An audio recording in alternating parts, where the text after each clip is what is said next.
आज का जो मनन है, जैसे हम पिछले दिनों से मनन करते रहे हैं, तीनों सुसमाचारों के ऊपर, उन्हीं के ऊपर कंटिन्यू रहेगा, उन्हीं के ऊपर चलेगा।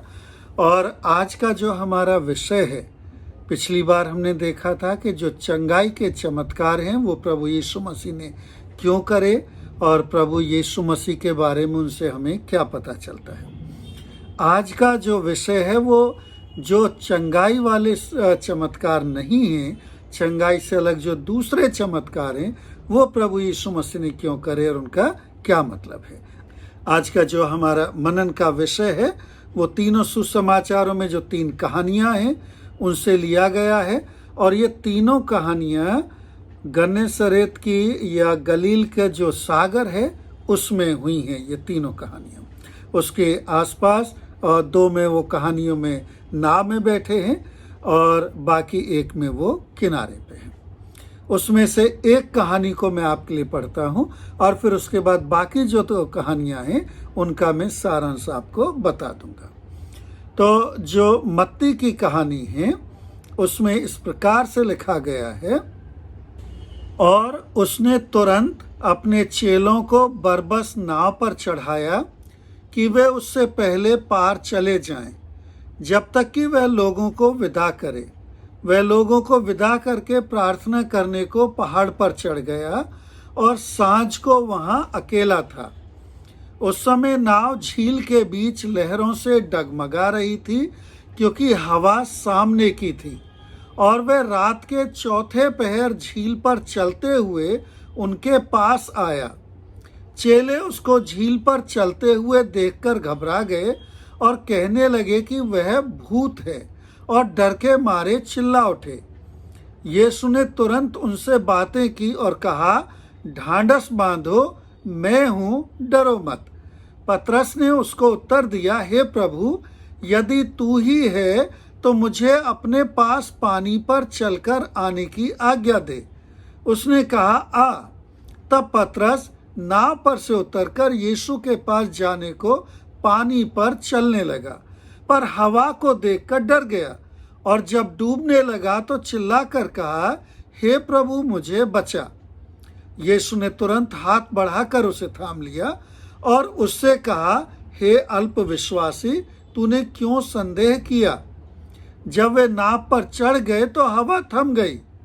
इस पर जो नाव पर थे उन्होंने उसे दंडवत करके कहा, सचमुच तू परमेश्वर का पुत्र है। वे पार उतरकर गन्नेसरेत देश में पहुंचे, और वहां के लोगों ने उसे पहचान कर आसपास के सारे देश में कहला भेजा, और सब बीमारों को उसके पास लाए और उससे विनती करने लगे कि वह उन्हें अपने वस्त्र के आंचल ही को छूने दे। प्रभु परमेश्वर के वचन के पढ़े और सुने जाने पर आशीष हो। और जो दूसरे जो वाक़ये हैं उनमें मरकुस सुसमाचार में बताते हैं कि जब भीड़ को प्रभु यीशु मसीह सुसमाचार सुना चुके हैं, और तो वो चेलों के साथ नाव में बैठकर इसके पार जा रहे हैं, और तूफान आता है और यीशु मसीह नाव में सो रहे होते हैं, और तब चेले घबरा जाते हैं और चेले कहते हैं, हम डूबे जा रहे हैं भाई, आप क्यों सो रहे हैं। और यीशु मसीह उठ के तूफान को डांटते हैं, तूफान थम जाता है और चेले घबरा जाते हैं, और वो कहते हैं, आखिर ये है कौन कि जो तूफान भी इसकी आज्ञा मानता है। और जो लूका सुसमाचार है उसमें एक अलग कहानी इसी जो झील के किनारे हो रही है, उसमें बहुत भीड़ है जो यीशु मसीह की बात सुनने के लिए आ गई है। और वो जो भीड़ इतनी ज़्यादा है कि किनारे किनारे जैसे लोग आ रहे हैं कि यीशु मसीह वहाँ खड़े होकर बात नहीं कर पा रहा है, तो देखता है वहाँ 2 नाव खड़ी हैं, और वो उनमें से एक नाव में चढ़ जाता है। नाव पानी में थोड़ी अंदर को ले लेते हैं ताकि लोग उसके ऊपर ना गिरें, और वो नाव में से उनको प्रचार करता है, उनको समझाता है। और जब बात कर चुका होता है तब जो नाव के मालिक हैं साइमन और याकूब और यूहन्ना, उनसे वो कहता है कि आप जाल डालो समुद्र में, जो लेक है उसमें। और वो कहते हैं कि प्रभु, हमने पूरी रात मेहनत करी है और हमें कुछ नहीं मिला है। वो कहता है, नहीं डालो। और वो उसके कहने से वो जाल डालते हैं, और फिर इतनी मछलियां उनकी पकड़ में आती है कि 2 नावों को भरने के बाद भी ऐसा लगता है कि वो नाव डूब जाएंगी, इतनी उसमें आती हैं। और वो फिर घबरा जाते हैं और प्रभु यीशु मसीह उनसे कहता है कि चिंता मत करो, मैं तुम्हें मनुष्यों के पकड़ने वाले बनाऊंगा। ये 3 कहानियां हैं, तीनों सुसमाचार से मिलती जुलती हैं, एक कहानी नहीं है, तीनों अलग अलग कहानी है। तीनों एक जगह पे लगभग एक ही जो समुद्र या लेक है उसमें हो रही है, उसके किनारे हो रही है। और ये तीनों में सिमिलर बातें, इसलिए मैंने इनको चुना कि ये जो 3 सुसमाचार वाचक हैं, जो सुसमाचार बताने वाले हैं, वो इन तीनों के द्वारा प्रभु यीशु मसीह के बारे में क्या बताना चाह रहे हैं। सबसे पहली बात, जब प्रभु परमेश्वर मनुष्य के रूप में हमारे बीच में आ जाता है तो जाहिर सी बात है कि हमें आसान नहीं है कि हम उसके ऊपर भरोसा कर लें, उसके ऊपर विश्वास कर लें या उसे समझ लें कि वो स्वयं परमेश्वर है। तीनों कहानियों में ऐसा हो रहा है। एक कहानी में जो शायद सबसे पहले हुई है, जब यीशु मसीह नाव पे चढ़ के प्रचार करता है और वो उनसे कहता है, तो ये जो मछुआरे हैं ये नहीं समझ पाते कि पूरी रात मेहनत करी, उन्हें कुछ नहीं मिला, और अब एक बार जाल डाला और इतनी मछलियां मिल गई, और वो बहुत घबरा जाते हैं और क्या कहते हैं, साइमन क्या कहता है, प्रभु मैं पापी हूं, मुझसे दूर चला जा। उसे एकदम से एहसास होता है कि शायद ये जो बंदा है जो उसके सामने, ये आम नहीं है। और पुराने नियम की कहानियों में आमतौर पे जो ये जानते थे, जो इन्होंने पढ़ा था, जो लूका जो सुसमाचार लिखने वाला है, जिस स्टाइल में लिख रहा है, जिस तरह से कि पुराने नियम के बहुत आधारों को लेके रिसर्च करके लिख रहा है, वो इस बात को लाता है जहाँ आमतौर पे कहा जाता था कि मैंने परमेश्वर को देख लिया, मैं जिंदा नहीं रह पाऊंगा। और उस तरह का एक्सप्रेशन पत्रस से हमें यहाँ देखने को मिल रहा है। मरकुस जो शायद इसके बाद कहानी आती है, और मत्ती से पहले, मत्ती की कहानी मुझे लगता है कि इसके बाद आएगी सीक्वेंस में अगर देखा जाए, तो मरकुस की कहानी में क्या है, ये लोग नाव में जा रहे हैं, यीशु मसीह सो रहा है, और जब तूफान आता है तो ये उसे जगाते तो हैं क्योंकि मदद करेगा, साथ में रहेगा, लेकिन जब वो तूफान को डांटता है और प्रकृति उसकी बात मानती है और वो इसको देखते हैं तो बुरी तरह घबरा जाते हैं, क्योंकि वो नहीं समझ पाए अभी तक भी कि स्वयं परमेश्वर है। और वो कहानी को सुसमाचार लिखने वाला इस सवाल के ऊपर छोड़ दिया कि आखिर है कौन, उत्तर नहीं बताया उसमें। जहाँ पहली कहानी में मत्ती की में जो पतरस है वो ये देख पा रहा है कि ये आम आदमी नहीं है, वहीं मरकुस की कहानी में वो पजल्ड हैं और नहीं समझ पा रहे हैं, सुसमाचार वाचक उनको वहां छोड़ देता है कि आखिर ये है कौन।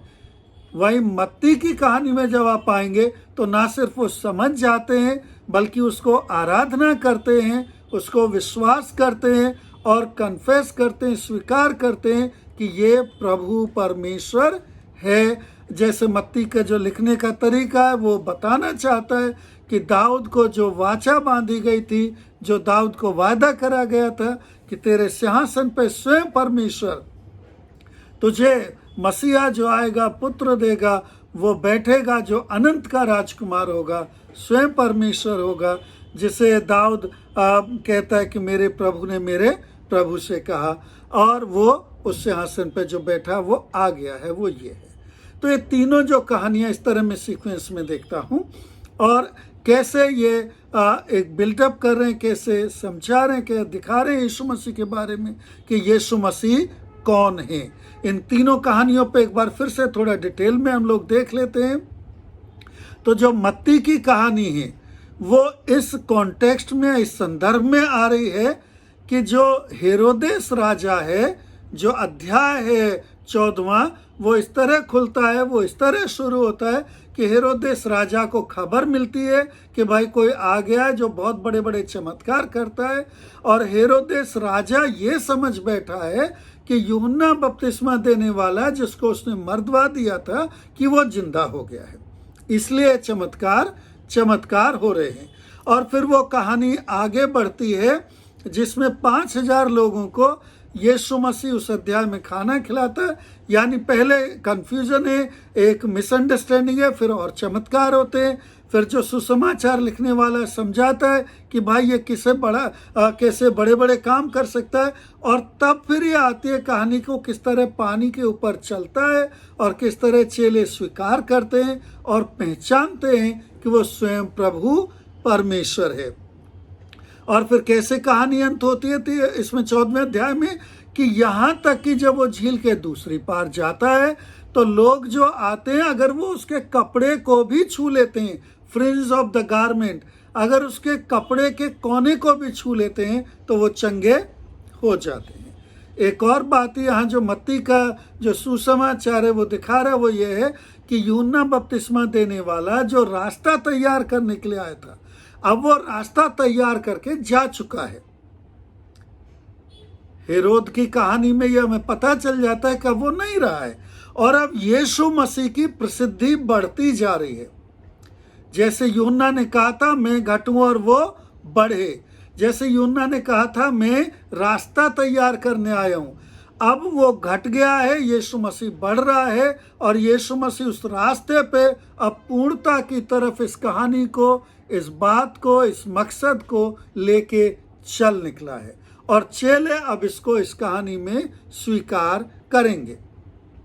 जब इस कहानी में हम लोग देखते हैं कि यीशु मसीह पीछे रह जाता है, इस कहानी में चेले नाव में बैठ के चले जाते हैं, और जो चेले हैं वो काफ़ी अंदर समुद्र में निकल रहे हैं, हवा सामने की है, नाव को खेने में मुश्किल आ रही है, उनको चलाने में मुश्किल आ रही है। और वहाँ जो सुसमाचार लेखक है वो बताता है कि करीब चौथे पहर का टाइम है।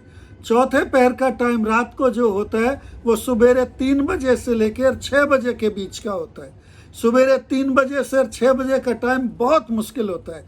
शाम को ये लोग चले हैं नाव लेके, ये कितने घंटे से नाव चला रहे हैं, थक गए हैं बुरी तरह से, हवा सामने की है, बिल्कुल इनके पास अब हिम्मत नहीं बची है कुछ भी करने के लिए।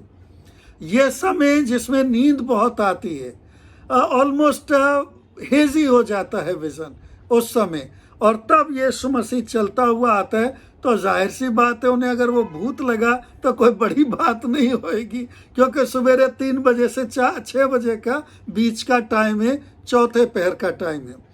यीशु मसीह जब वो डर जाते हैं तो उन्हें समझाता, कहता नहीं भाई भूत नहीं है, मैं हूँ, चिंता मत करो। और पतरस जो अपने एक्साइटमेंट में और अपने काइंड ऑफ एकदम से जैसे उत्सुकता में कहता है, अगर प्रभु तू है तो मैं भी तो चल सकता हूँ फिर पानी पे, मुझे भी कह दे। आमतौर पे जैसे होता है हमारे अंदर भी, यीशु मसीह उसको पानी पे आने को कहता है, लेकिन यीशु मसीह जब पतरस पानी पे पैर रखता है तो बजाय यीशु मसीह को देखने के तूफान को देख के डर जाता है और डूबने लगता है, चिल्लाता है। यीशु मसीह उसको बचा लेता है, और फिर यीशु मसीह उसको डांटता है कि तू विश्वास की कमी क्यों कर रहा है। और तब वो सब लोग जब नाव में यीशु मसीह आता है, तूफान थम जाता है, तो विश्वास करते हैं, आराधना करते हैं। इस बात को समझिए कि यहूदी लोगों के लिए यहोवा परमेश्वर से अलग किसी की भी आराधना करना आसान नहीं था, असंभव था। लेकिन यहां वो यीशु मसीह की आराधना कर रहे हैं, एप्रिसिएट नहीं कर रहे हैं, उसकी आराधना कर रहे हैं और स्वीकार कर रहे हैं उसको।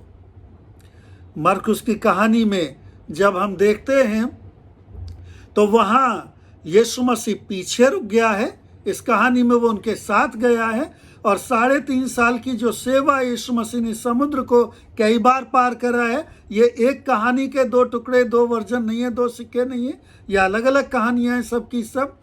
और इसमें वो पीछे रुक गया है, और इसका जो संदर्भ है वो ये है कि 4थे अध्याय में मरकुस के में जब पढ़ते हैं तो उसके पहले 3रे अध्याय में जब यीशु मसीह ने चमत्कार करे हैं, तो जो शास्त्री हैं, फरीसी हैं, वो कह रहे हैं कि भाई ये कोई बड़ा आदमी नहीं है, ये कोई चमत्कारी आदमी नहीं है, ये कोई मसीहा नहीं है, बल्कि ये तो जो बुरी बुरी आत्माएं हैं, ये तो झाड़ फूंक करने वाला, उनको अपने वश में करके ये सारे चमत्कार कर रहा है। उसके माँ और भाई भी आए हैं और उसको बुला रहे हैं। काइंड ऑफ ऐसे कॉन्टेक्स्ट में आ रहा है जब यीशु मसीह को स्वीकार नहीं करा जा रहा इस बात के लिए जो वो है। और यहाँ जब यीशु मसीह नाम में अपने चेलों के साथ है, जब वो जगता है, जब उसको जगाते हैं, उनका भी भरोसा उसके ऊपर नहीं है। इस कहानी में भी यीशु मसीह जब जगेगा और तूफान को शांत करेगा तो उसके चेले बजाय उसको समझने के लिए वो कौन है, परेशान होंगे इस बात के लिए आखिर ये है कौन। मत्ती में वो समझ पा रहे हैं, लेकिन मरकुस में अभी भी क्वेश्चन मार्क है। और दो सिमिलरिटीज क्या है? विश्वास की कमी के लिए यीशु मसीह को यहां भी डांटता है।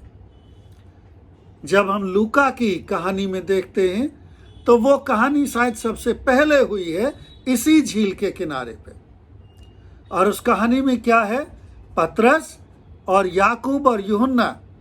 लूका क्योंकि सारी बातों को बड़ा एक्यूरेट और बड़ी डिटेल्स के साथ बताता है, क्योंकि वो पुराने नियम की जो भविष्यवाणियां हैं उनको और उस आधार पे इस बात को लिख रहा है, बता रहा है कि किस तरह ये सारी बातें अचानक नहीं हो रही हैं, बल्कि पहले से ये निश्चिंत हैं, कही गई हैं।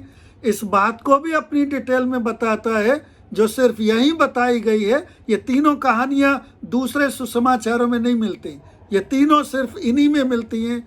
अलग अलग कहानी उन्होंने चुनी है और इसलिए ये इनके प्रकार और स्वभाव को भी बताती है कि लिखने वाला क्या कहना चाह रहा है कि साइमन, याकूब और यूहन्ना असली में बिजनेस पार्टनर थे जो तीनों पहले बुलाए गए हैं।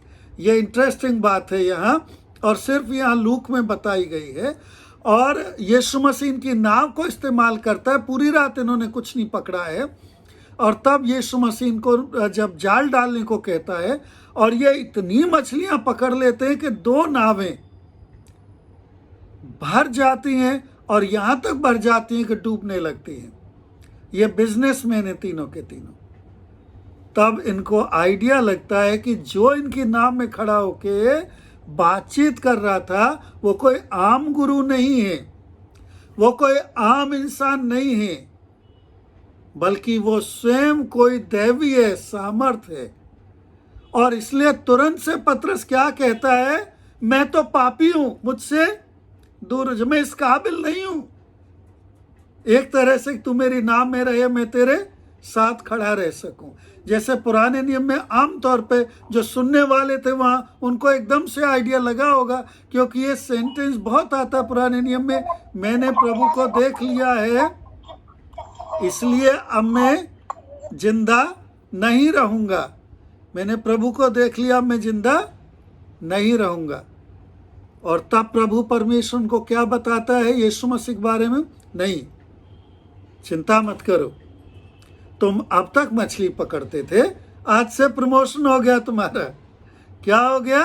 अब तुम यह झील में मछली नहीं पकड़ोगे, अब तुम मनुष्यों को पकड़ने वाले बनोगे। और ये तीनों यहां उसके पीछे पीछे चल देते हैं। यीशु मसीह इस दुनिया में मुझे और आपको, जो पाप के कारण से पिता परमेश्वर से दूर हो गए थे, जो पाप के कारण पिता परमेश्वर से, हमारे सृष्टिकर्ता से, हमारे परमेश्वर से दूर हो गए थे, जो बुराई में चले चले जा रहे थे, उनको पिता परमेश्वर के पास दोबारा मित्रता कराने, जोड़ने, वापस घर में वापस लेने आया। कैसे करेगा वो? ये वो हमें बताएगा, समझाएगा जो वो कर रहा है, और हमारे अपराधों के लिए अपना प्राण देगा। उस समय अगर हम खड़े होते तो उस समय क्या कर रहा था यीशु मसीह? वो हमें बताएगा, समझाएगा और फिर अपना प्राण देगा। और जब हम आज देखते हैं तो उसने ना सिर्फ हमें बताया, समझाया, बल्कि अपना प्राण दिया ताकि हम पिता परमेश्वर के पास आ जाएं, उससे हमारी मित्रता हो जाए, रिकंसाइल हो जाए, और हमें जहां पिता परमेश्वर अनंत जीवन में रख के रखना चाहता है वहां हम पहुंच सकें। और इसके लिए प्रभु यीशु मसीह इन वाक्यों में, इन जो नरेशंस हैं, ये जो कहानियां जो हमें बताई गई हैं, सुसमाचार के लिखने वाले हमें बता रहे हैं, समझा रहा है कि वो कौन है और क्या करने आया है। अगर हम इनको सीक्वेंस में लें तो जैसे लूक का पहले आएगा, यीशु मसीह वो है जो वायदा कर दिया गया है शास्त्रों में, वो इसलिए आया है कि वो आपको और मुझे चुने, जैसे वहाँ चेलों को चुन रहा है, और उनको अपने राज्य के ना सिर्फ वारिस बनाए बल्कि लायक बनाए और उनको उस सेवा में बढ़ाए। पतरस क्या कहता है जैसे इस बात को पहचानता है, मैं इस लायक नहीं हूं, मैं पापी हूं। और यीशु मसीह क्या कहता है, कोई बात नहीं, मैं बुला रहा हूं तुम्हें, मैं हूं यहां। तुम आज से ना सिर्फ लायक हो जाओगे बल्कि बेहतर हो जाओगे। अब तुम आज से मछलियां नहीं पकड़ोगे बल्कि तुम इंसानों को पकड़ोगे, यानी इंसानों को अगुवाई करोगे और उनको लेके आओगे। वहीं अगर मरकुस में हम लोग देखेंगे तो मरकुस में जब चेले अभी उसके पीछे तो चल रहे हैं लेकिन अभी पूरी तरह उसको समझ नहीं पाए हैं, तो मरकुस में यीशु मसीह क्या समझा रहा है कि ये जो सृष्टि है चारों तरफ, ये जो सारी दुनिया, सारी ताकतें हैं, ये सब मेरी हैं, इनसे बड़ा हूं मैं। वो कंफ्यूज्ड है, ये कौन है, ये कि तूफान ने इसकी बात मान ली। आगे और बेहतर समझेंगे। प्रभु परमेश्वर जब अपनी सादगी में, कई बार सिंप्लिसिटी में हमारे बीच में होता है तो हम उसके महत्व को नहीं समझ पाते।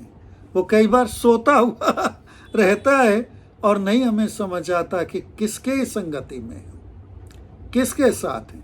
उसके महत्व, उसके परमेश्वरत्व, उसकी महिमा को बहुत बार हम बहुत हल्के में ले लेते हैं। वहीं अगर हम मत्ती में लग जाएंगे, जो मुझे लगता है कि इन सब के बाद आता है, तो वहां क्या बता रहा है सुसमाचार का लिखने वाला, यीशु मसीह क्या बता रहा है, यीशु मसीह कौन है इस इंसिडेंट के द्वारा, इस जो घटना है उसके द्वारा से, कि प्रभु यीशु मसीह वो राजा है, वो प्रभु परमेश्वर है, वो परमेश्वर का पुत्र है जो मेरे और आपके बीच में आ गया है। भूत नहीं है, कोई आत्मा नहीं है, कोई आम चमत्कार करने वाला नहीं है, बल्कि स्वयं परमेश्वर है। और जब चेले इस बात को समझ जाते हैं तो उसकी ना सिर्फ आराधना करते हैं बल्कि स्वीकार करते हैं।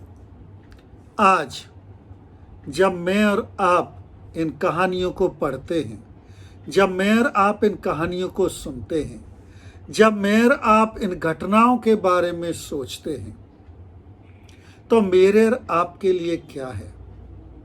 मैं और आप कैसे उत्साह पाएं इन सुसमाचारों को पढ़ के, इन चीज़ों को समझ के? प्रभु परमेश्वर मेरे और आपके लिए कौन है? ये यीशु मसीह।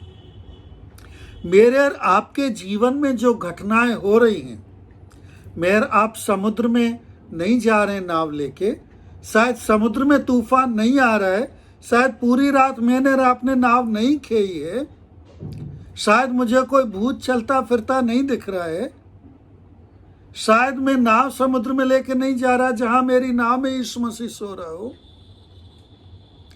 शायद मैं मेरी नाव का इस्तेमाल करके यीशु मसीह ने नहीं मुझे मछली पकड़ने को कहा है, लेकिन मेरे जीवन की कोई भी घटना ऐसी हो सकती है। हो सकता है मैं अपने जीवन में जहां चल रहा हूं वहां चलते चलते इतना थक गया हूं, इतना निंद्रा में हूं, इतना परेशान हूं कि मेरी जो आंखें वो इतनी धुंधली हो गई हैं कि मुझे परमेश्वर दिखाई नहीं दे रहा है ठीक से। शायद वो चल के मेरी तरफ आ रहा है लेकिन मुझे नहीं समझ आ रहा कि वो है भी या नहीं है, या फिर वो कौन है। शायद मेरे जीवन में मैं इतना परेशान हो गया हूं उन तूफानों से उन परेशानियों से, अपनी नाव को खेते खेते, कि मुझे शक होने लग रहा है कि यीशु मसीह जो मेरे जीवन में है, तो उसे अंदाजा भी है कि क्या हो रहा है। चेले क्या कह रहे हैं? हम डूबे जाते हैं और तू सो रहा है। Does Jesus even care for me? I am dying.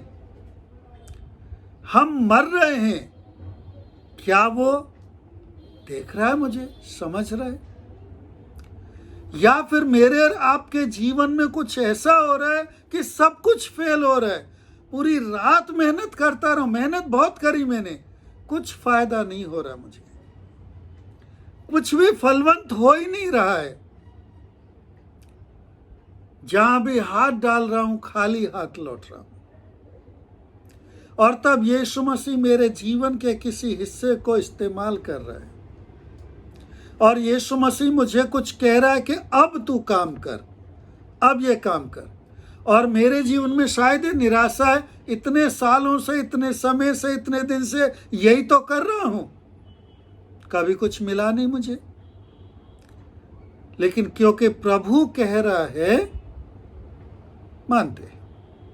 क्योंकि प्रभु परमेश्वर दिखाएगा और समझाएगा कि किस तरह आप और मैं उस काम के लिए चुने गए हैं और चुने जाएंगे जो उसने ठहराया हुआ है उस घटना के द्वारा से।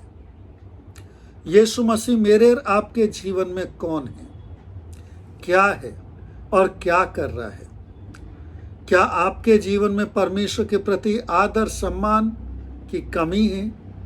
क्या आप निश्चिंत नहीं है कि वो आपकी नाव में, और उसको पता है कि आपके जिंदगी में क्या हो रहा है? क्या आप अपनी जिंदगी में असफल हो गए हैं और आपको लग रहा है अब कुछ नहीं हो सकता, आप इस लायक ही नहीं है कि आप कुछ कर सकें? तो प्रभु यीशु मसीह आपके साथ है, आपको बुला रहा है, आपके पास आ रहा है, आपकी नाव में है। बस वो नहीं चाहता कि आप उस पर शक करें, वो नहीं चाहता कि आप उसको ना समझें। और इसलिए उन घटनाओं को होने दे रहा है, उन चीजों को आपकी जिंदगी में होने दे रहा है, उन तूफानों को आने दे रहा है, वो सारी स्थिति से आपके जीवन को गुजरने दे रहा है, ताकि आप जान लें उनमें कि वो प्रभु है, वो परमेश्वर है, वो आपके जीवन में है, वो आपको पिता से मिलाने आया है, वो आपका और मेरा प्रभु है। उसमें आप और मैं उत्साहित हों, और ना सिर्फ उत्साहित हों बल्कि आगे बढ़ चलें और अविश्वास को, शक को, जो हमारी कमजोरियों के कारण से, जो हमारी असफलताओं के कारण से हमारे अंदर आ जाता है, उसे प्रभु में दूर रखें। परमेश्वर आप सबको बहुत बहुत आशीष दे।